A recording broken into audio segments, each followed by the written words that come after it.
नमस्कार मित्रांनो, DT story teller या चॅनलवरती आपल्या सर्वांचं मनपूर्वक स्वागत. मित्रांनो, आज मी तुम्हाला आमच्या गावामध्ये दोन युवकांच्या बाबतीमध्ये घडलेली भयानक घटना, ही सत्य घटना आहे जी आज मी तुम्हाला सांगणार आहे. मित्रांनो, आमच्या गावामध्ये दोन सख्खे चुलत भाऊ राहतात, ज्यांचं वय असेल 23-24 वर्ष. एकाचं नाव आहे राजेश आणि दुसऱ्याचं आहे अविनाश. दोघेही सख्खे चुलत भाऊ. आई वडील देखील शेती करतात. त्यांच्या पाठोपाठ याने देखील तो शेतीचा व्यवसाय तसा सुरू ठेवलाय. कामाला धंद्याला जातात, परंतु शेती पण ते जसे आई वडील करायचे तशी त्यांनी ती शेती करायची आजही सुरू ठेवलेली आहे. त्यांची शेती म्हणजे घर आहे, डोंगराच्या पायथ्याशी घर आहे आणि त्याच्यानंतर कच्चा रोड आहे जो गावामध्ये जातो आणि रोडच्या पलीकडे शेतीचा तो मळा आहे आणि मळ्याच्या पुढे गेल्यानंतर अशी थोडीशी खोलगट अशी नदी आहे आणि नदीच्या पलीकडे परत ते दुसरं गाव सुरू होतं. तर त्या नदीच्या पंपावरती ही सगळी शेती वगैरे ती करतात. म्हणजे कुळीथ असेल, उडीद असेल, मूग असेल, चवळी असेल, भात, ह्या सगळे दोन्ही हंगामामध्ये ह्या सगळ्या कडधान्यांची किंवा भाताचं उत्पन्न ते मोठ्या प्रमाणावरती घ्यायचे. या वर्षी ह्या दोघांनी असं ठरवलं की भुईमुगाची शेती आपण शेतामध्ये करायचं. आता पाण्याचा पंप लावलेला होता.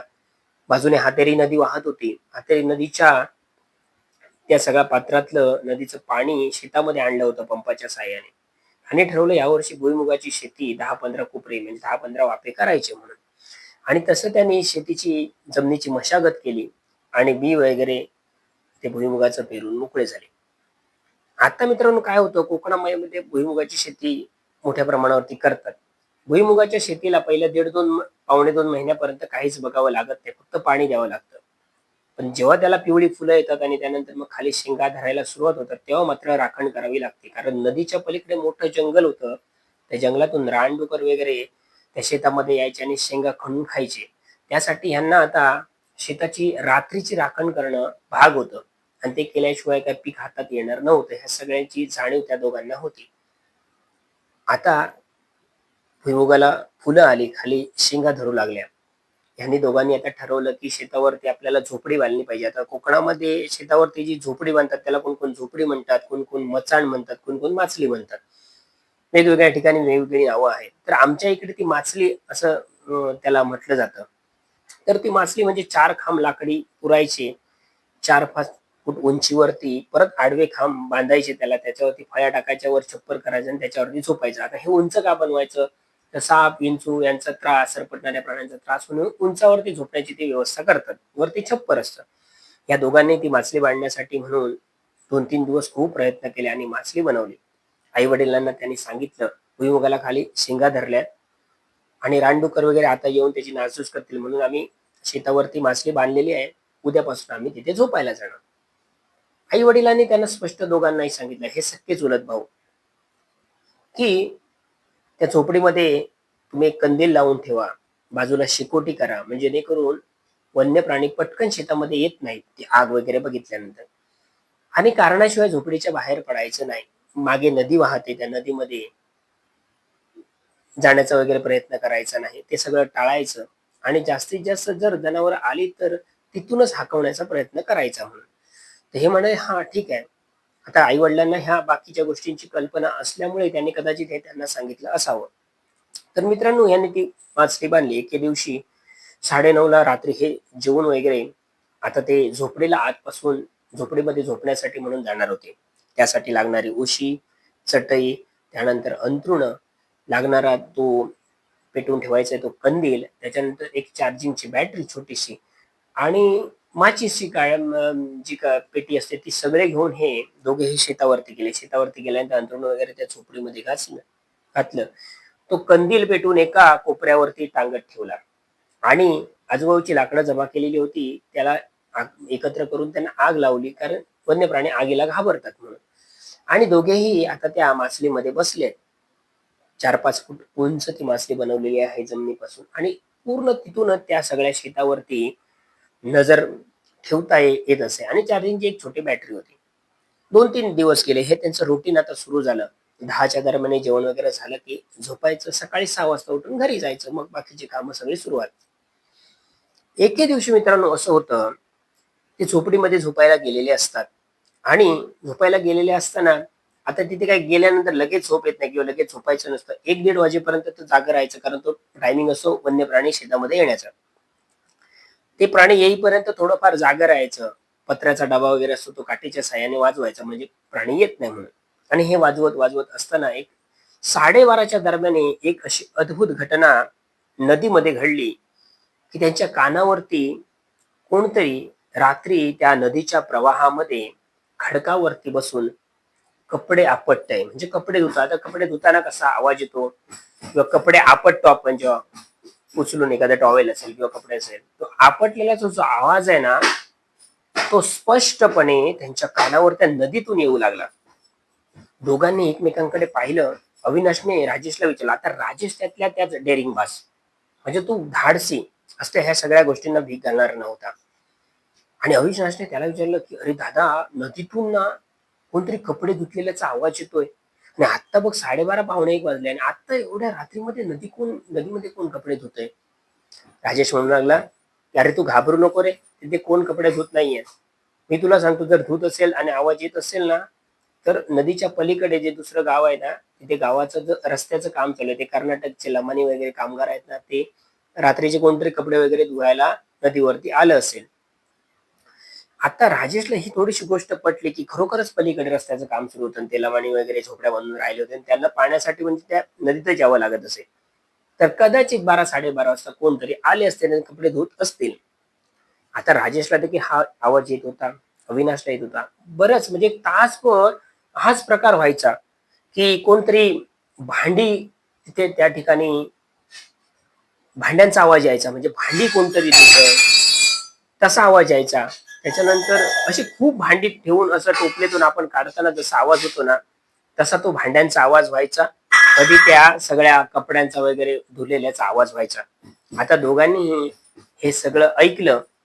दोघंही घाबरलेले होते, पण दोघंही एकमेकांना दाखवत नव्हते की आपण घाबरलोय. तास सव्वा तास तर त्या नदीमध्ये त्या कपडे धुतलेल्याचा आणि त्या भांड्यांचा आवाज येत होता. त्यानंतर मग हा सगळा प्रकार थांबला. दोघांनाही झोप लागली. 2-4 दिवस हा प्रकार नंतर थांबला रात्रीचा. 2-4 दिवस पुढचे हा प्रकार काही नदीमध्ये घडला नाही, की त्यांना कोणताही आवाज आला नाही. आता ह्या दोघांना जे वाटलं होतं की ते कामगार असतील, लमानी असतील, ते रस्ता कामगार तिथे आले असतील नदीमध्ये कपडे धुवायला किंवा भांडी धुवण्यासाठी, त्यांचा आवाज असेल असं म्हणून त्यांनी हा विषय सोडून दिला. 5व्या-6व्या दिवशी मात्र हाच प्रकार सेम त्या ठिकाणी घडू लागला.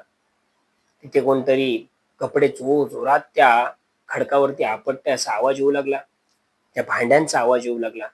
यांना आता काही कळेना की काय नक्की त्या नदीमध्ये एवढ्या रात्री कोण कपडे धुवायला येतंय किंवा कोण भांडी धुवायला येतंय. त्याला भांड्यांचा आवाज येतोय, कपड्याचा आवाज येतोय, की हा आवाज नक्की येतोय कसा? आणि कामगार असतील तर एवढ्या रात्री 1, सव्वा 1 वाजता असे दररोज येणार नाहीत. कधीतरी कोणतरी असं चुकून रात्री अपरात्री येऊ शकतं, पण दररोज कोण काय जाणून बुजून रात्री 1 वाजता, 12:30 वाजता, सव्वा 1 वाजता, पावणे 1 वाजता जाणून बुजून कपडे धुण्यासाठी आणि भांडी धुण्यासाठी येणार नाही.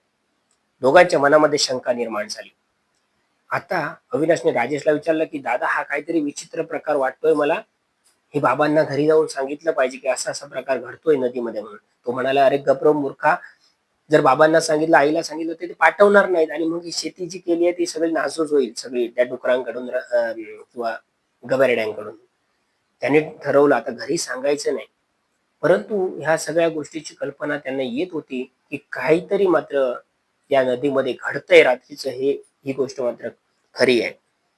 आता मित्रांनो, परत 2-3 दिवस हा आवाज येत होता. पुढच्या परत 2-3 दिवसानंतर हा आवाज बंद झाला.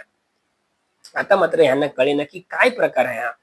100% हे तर कामगार नाही आहेत कपडे धुण्याचे. हा काहीतरी विचित्र प्रकार आहे किंवा भुताटकीचा प्रकार आहे.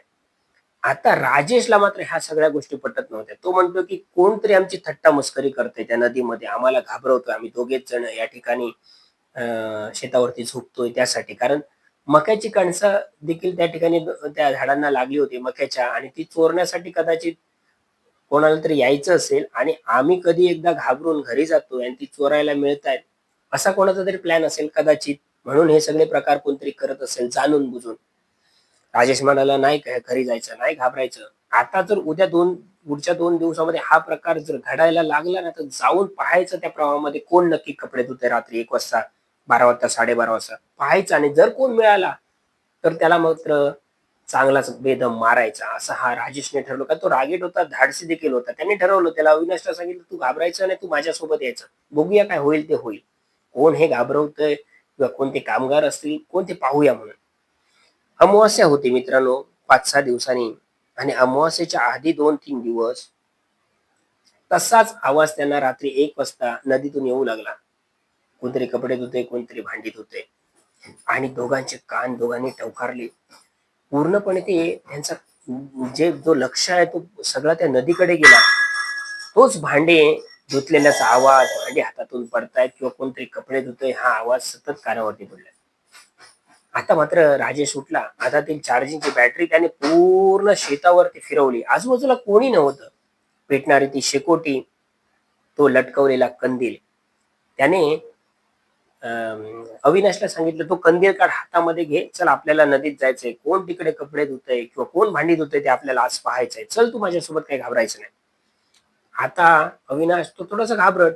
त्याने थरथरत्या हाताने तो कंदील लटकवलेला तो सोडला, हातामध्ये पकडला, आणि अविनाशने आपल्या हातामध्ये ती बॅटरी पकडली, आणि दोघेही चालले त्या नदीच्या दिशेने. आता नदी थोडीशी खोल होती, आणि त्याचा प्रवाह होता ना, तो थोडासा समोर असा स्ट्रेट होता, नंतर तो असा फिरून असा आतमध्ये गेला होता.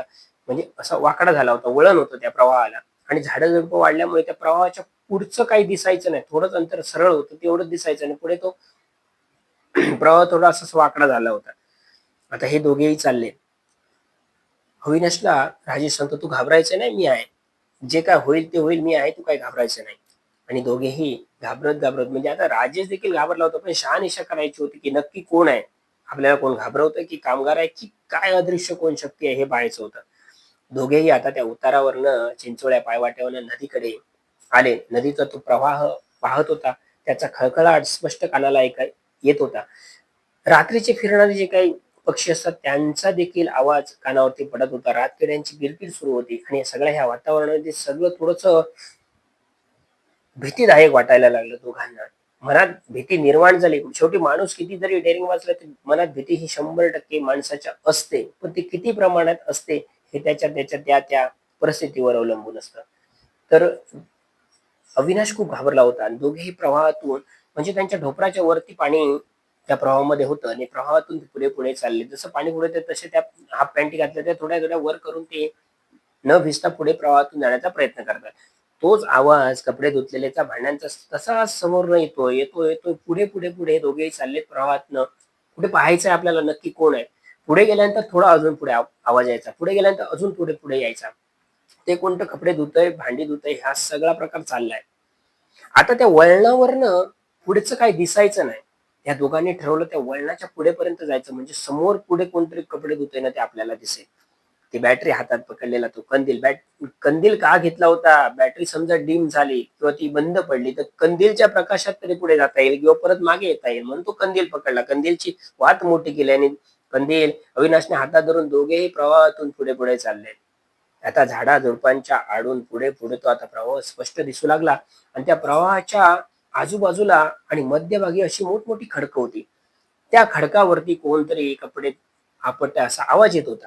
आता हा सगळा प्रकार पाहिल्यानंतर त्यांनी म्हणलं, तरी इथेच कोणतरी कपडे धुतोय, तू पहा आवाज येतोय, आता स्पष्टपणे आवाज येतोय, त्या त्या खडकावरनं कोणतरी कपडे धुतोय असं या दोघांना वाटू लागलं. आणि दोघं आता पुढे चाललेत पुढे चाललेत.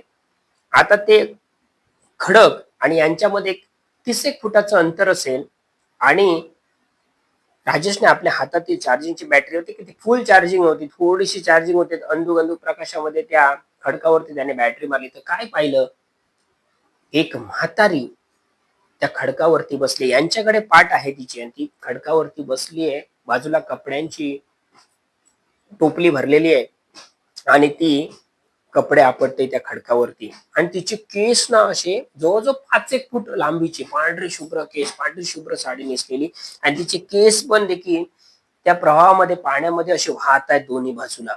म्हणजे त्या खडकाच्या बाजूने जे पाणी गेलं होतं त्या पाण्यामध्ये त्याचे केस असे असे लोंबत होते, वाहत होते. आता हा भीतीदायक प्रकार पाहिल्यानंतर दोघांच्या काळजामध्ये चर्र झालं. दोघेही घाबरले. हा काहीतरी विचित्र प्रकार आहे, विचित्र प्रकार. आपण आता पुढे जाता नाही, कारण पांढरी शुभ्र साडी नेसलेली, पांढरी शुभ्र केस, जिचे केस 5 ते 6 फूट पाण्यामध्ये वाहत आहेत आणि अशी बाई जोरात कपडे आपटते. तिचा चेहरा मात्र दिसत नव्हता. तिची कपड्याने भरलेली टोपली, तिचे वाहणारे केस, तिची पांढरी शुभ्र साडी आणि तिची ती पाठमोरी आकृती दोघांनी पाहिली. आणि अविनाशने मात्र राजेशला धरला आणि हाताला, "दादा चल पाठी. अरे ही कोणतरी भूताटकी आहे, हे भूत आहे, चल पाठी. आपण इथे थांबायचं नाही, पुढे जायचं नाही, मरून जाऊ दे, चल पाठी चल." तरी राजेश सांगतो, "अरे मला निरखून पाहू देत तरी नक्की कोण आहे." त्याने पुन्हा एकदा बॅटरी मारून पाहिली तर तीच ती पाठमोरी आकृती त्या म्हाताऱ्या बाईची. तिचं विचित्र रूप ते पाहिल्यानंतर मात्र राजेश देखील घाबरला. तो म्हणाला, की "चल आपण जाऊया" म्हणून. एवढ्यात ते मागे फिरणार ना, तेव्हा तिने, म्हणजे तिची पाठ होती त्यांच्याकडे, तिने एक अशी साडी त्या प्रवाहामध्ये फेकली. पांढरी शुभ्र लांबलचक साडी. आणि ती प्रवाहामध्ये साडी वाहत वाहत वाहत, आता हे प्रवाहाच्या मध्यभागी, त्या बाईपासून त्यांचं अंतर 30 एक फूट असेल. प्रवाहाच्या मध्यभागी ढोपराच्या वरपर्यंत पाणी, तो प्रवाह वाहतोय. ती साडी वाहत वाहत आली आणि हे दोघे इथे उभे होते ना, ते साडीचं एक टोक या बाजूने केलं, साडीचं एक टोक या बाजूने केलं आणि दोघांच्या पायाच्या भोवती साडीचा फेरा पडला. साडीचा फेरा पडल्यानंतर हे जागच्या जागी स्तब्ध उभे राहिले. यांना पुढे चालता येईना, कारण पायामध्ये ती साडी गुंडाळली. कशी काय गुंडाळली त्यांना काहीच समजेना. ती वाहत वाहत आली आणि पायाभोवती गुंडाळली. या दोघांनाही चालता येईना. चालण्याचा प्रयत्न करतात तर पडायला होईल, पाण्यात वाहायला होईल, एकमेकांना सावरतायत. ह्या सगळ्या प्रकारामध्ये राजेशच्या हातामध्ये असलेली ती चार्जिंगची बॅटरी पाण्यामध्ये पडली आणि तो एकमेव तो कंदील त्यांना उजेडासाठी राहिला होता. ती साडी सोडवण्याचा प्रयत्न करतात पायातून, पण ती साडी सुटत नव्हती. हे पुढे तसे हळू हळू हळू हळू पुढे गेले आणि पुढे गेल्यानंतर एका क्षणी दोघेही घसरून त्या पाण्यामध्ये, प्रवाहामध्ये पडली. तशी ती साडी वाहत पुढे निघून गेली, यांच्या पायातून सुटली. आणि राजेशच्या हातातील ती बॅटरी पडलीच होती पाण्यामध्ये. आता मात्र हेच पडल्यामुळे जो कंदील होता उजेडासाठी, तो देखील पाण्यामध्ये पडला, तो देखील वाहून गेला आणि आता सगळीकडे काळाकुट्ट अंधार पसरला. थोडस अंधुक अंधुक समोरचं दिसत होतं. त्या प्रवाहामध्ये एक अशी झाडाची फांदी, त्या प्रवाहामध्ये आलेली, त्या प्रवाहामध्ये असलेल्या त्या झाडाच्या फांदीला दोघांनी पकडलं आणि दोघेही उठून उभे राहिले. परंतु ती फांदी होती प्रवाहाच्या त्या साईडला आणि यांना याच अलीकडच्या बाजूला यायचं होतं. दोघेही त्या झाडाला धरून, त्या फांदीला धरून उभे राहिले आणि ते पाहतात तर ती समोरची बाई ना, हळूहळू पाण्यातून चालत चालत यांच्या दिशेने येते. असं त्याला वाटायला लागलं, की कोणतरी पांढरी शुभ्र अशी आकृती आमच्या दिशेने प्रवाहातून चालत येते, चालत येते, आमच्याकडे चालत येते. अंधुक अंधुक दिसत होतं. हे दोघेही घाबरले. आता कसं बसं तरी पलीकडे जायचं आणि शेतात झोपडीवरती निघून जायचं असं दोघांनी ठरवलं. परंतु प्रवाह थोडासा जास्त असल्यामुळे ते पळता येत नव्हतं त्यांना, त्या प्रवाहातून पलीकडे जाता येत नव्हतं. हे जाण्याचा प्रयत्न करतायत पलीकडे, परंतु ती बाई मात्र जवळ हळू हळू हळू हळू त्यांच्यापर्यंत येते. आता यांना काही सुचेना. आता ह्यांना समजलं की हे सगळं ओढवून घेतलंय आम्ही. राजेशला वाटलं होतं की माझा जो अति शहाणपणा होता, की अति डेरिंगबाजपणा होता, तो मला नडलाय. की आता ही कोण जी आकृती बसली होती त्या खडकावरती, जी बाई बसली आहे किंवा म्हातारी बसली होती, ती आता आमच्या दिशेने येते. ती नक्कीच आपल्याला या ठिकाणी येऊन गाठणार आहे.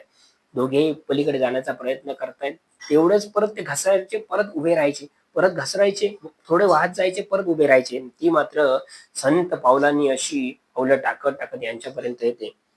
आता दोघांमधलं अंतर, म्हणजे हे दोघे जण आणि ती बाई, याच्यातलं अंतर 10-15 फुटाचं राहिलं होतं.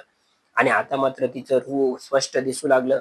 पांढरे शुभ्र ते 5-6 फुटाचे केस, पांढरी शुभ्र साडी, सुरकुतलेला चेहरा, बाहेर आलेले दात पांढरे शुभ्र, डोळे पांढरे शुभ्र आणि तिच्या भुवया अशा जाड होत्या, नाक असं लांब होतं, असा विचित्र चेहरा. आणि ती जोरजोरात अशी किंचाळायला लागली, हसायला लागली, अशी विचित्र तिचं हसणं होतं. आता यांनी त्यांच्या हृदयाची धडधड वाढली. यांना वाटलं की आता आमचं काही खरं नाही. आता एकमेव सहारा होता त्यांना, तो फक्त देवाचं नामस्मरण करायचं. आपल्या कुलदेवतेचं, आपल्या ग्रामदेवतेचं नाव घ्यायला यांनी दोघांनी सुरुवात केली, की देवा आम्हाला कसं तरी पलीकडे जाऊ नये, म्हणजे धावत धावत आम्ही शेतावरती झोपडीमध्ये जाऊ किंवा झोपडीतून नंतर घरी जाऊ. प्रयत्न करतात, प्रयत्न करतायत, परंतु ही तेवढंच जोरात पावलं टाकत आता यांच्या जवळ होती. आणि तिने असे दोन्ही हात असे पुढे केले ना, तर तिची नख जवळजवळ 3-3, 4-4 इंच अशी पुढे टोकदार आली होती आणि तिची बोटं वगैरे लांब होती. ती अशी करत, करत, करत त्यांच्यापर्यंत येत होती. आता यांनी एकदा देवाचं नामस्मरण घेतलं आणि दोघे कसेबसे त्या प्रवाहातून पलीकडच्या त्या जमिनीवरती पोहोचले. जसे जमिनीवरती पोहोचले तसे दोघेही धावतायत, धावतायत, धावतायत. आता पाय भिजलेले होते. तो पुढे जाणारा जो भाग होता तो असा थोडासा चढाव होता आणि त्यामुळे तिथे जेवढे ते पुढे जायचे कारण भिजलेलं अंग होतं, तेवढे ते घसरून पुन्हा परत खाली यायचे. कसंबसं आजूबाजूच्या झाडा-झुडपांना धरत-धरत ते वरती आले. वरती येऊन त्यांनी खाली नदीमध्ये पाहिलं तर ती म्हातारी जोरजोरात हसत होती. जोरजोरात हसायची, मध्येच किंचाळायची, मध्येच रडायची. असे विचित्र आवाज तिचे यायला लागले होते. दोघेही आता परत एकदा मागे वळून पाहिलं आणि दोघे धावत-धावत झोपडीमध्ये आले. झोपडीमध्ये आता काळाकुट्ट अंधार होता कारण उजेडासाठी कोणतंही साधन नव्हतं. तो कंदील पडला होता, चार्जिंगची बॅटरी पडली होती, सगळं गेलं होतं. आता दोघांनीही झोपडीमध्ये बसून राहणंच योग्य असेल असं मनाशी ठरवलं. कारण घरी गेलं तर विचारणार की रात्री तुम्ही भिजून कसे आलात? आणि हा जर प्रकार घरी सांगितला तर घरचे सांगणार उद्यापासून झोपायला जायचं नाही. मग शेताचं नुकसान होणार. म्हणून यांनी ठरवलं की घरी जायचं नाही. शेकोटी आहे त्या शेकोटीच्या बाजूलाच बसायचं रात्री आणि कपडे सुकवायचे आणि मग पहाटे झोपायचं. मित्रांनो ते शेकोटीच्या बाजूला होते. येऊन जाऊन त्यांची नजर त्या अ, नदीकडे गेलेल्या पायवाटेवरती जायची. परंतु त्या पायवाटेवरनं वरती येताना, खाली जाताना कोणी दिसत नव्हतं.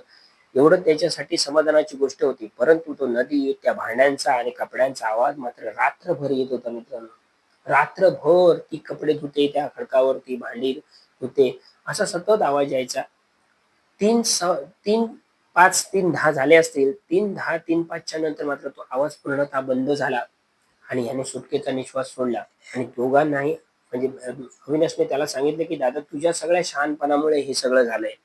तुझी अति डेअरिंग नाही नडलेली आहे आणि थोडक्यात आम्ही बचावलो. ही जी कोण आहे ना डंकीन, कोण म्हातारी चेटकीन नसेल किंवा ही जी भुताटकी आहे ना, तिच्यापासून आम्ही थोडक्यामध्ये वाचवलो. दैव बलवत्तर होतं. आमची ग्रामदेवता, कुलदेवता साथीला होती म्हणून याच्यातून आम्ही सुखरूप बाहेर पडलो. नाहीतर आज आम्ही ते जी कोण अदृश्य शक्ती होती, वाईट शक्ती होती, जी कोण चेटकीण होती, जखीण होती ना ती, तिने आम्हाला पाण्यात अक्षरशः बुडवून मारलं असतं." त्या दोघांना हे कळून चुकलं होतं. त्यानंतर मात्र त्यांनी ठरवलं, की वडिलांनी पहिल्यांदाच सांगितलेलं जेव्हा झोपायला येणार होते ते, जेव्हा झोपडी बांधली तेव्हा, की का म्हणजे कारण नसेल तर झोपडीतून बाहेर पडू नका, नदीमध्ये जाण्याचा काही प्रयत्न वगैरे करू नका. हे त्यांनी का सांगितलं असेल, की वडिलांना देखील हा कधीतरी अनुभव जेव्हा ते राखण करायला आले असतील कधी, त्यांनी शेतावरती कधी झोपडी बांधली असेल, तेव्हा त्यांना आला असेल आणि म्हणून ह्या सगळ्या गोष्टीची त्यांनी आम्हाला कल्पना दिली होती. परंतु यांच्या सगळ्या अतिशहाणपणामुळे हा सगळा प्रसंग त्यांच्यावरती उडवला होता आणि ते थोडक्यात बचावले होते. तर मित्रांनो, ह्या दोघांनीही मला हा प्रसंग सांगितला होता आणि तो त्यांनी मला या चॅनलवरती अपलोड करायला सांगितला होता. तसाच्या तसा मी सांगण्याचा प्रयत्न केलेला आहे. तर मित्रांनो, हा जो भयानक अनुभव आहे अविनाशचा आणि राजेशचा तुम्हाला कसा वाटला नक्कीच कमेंट करून सांगा. कथेला 100% लाईक करा. तुम्ही कथा पाहताय, चॅनल सबस्क्राईब करा आणि लाईक देखील करा. कमेंट करून सांगा कथा कशा वाटतात. म्हणजे त्यात काही अजून सुधारणा करायच्या असतील तर आपण 100% करू. मित्रांनो, आजपर्यंत मी दिलीप आपल्या सर्वांची आजच्या या व्हिडिओमध्ये रजा घेतो आणि थांबतो. धन्यवाद.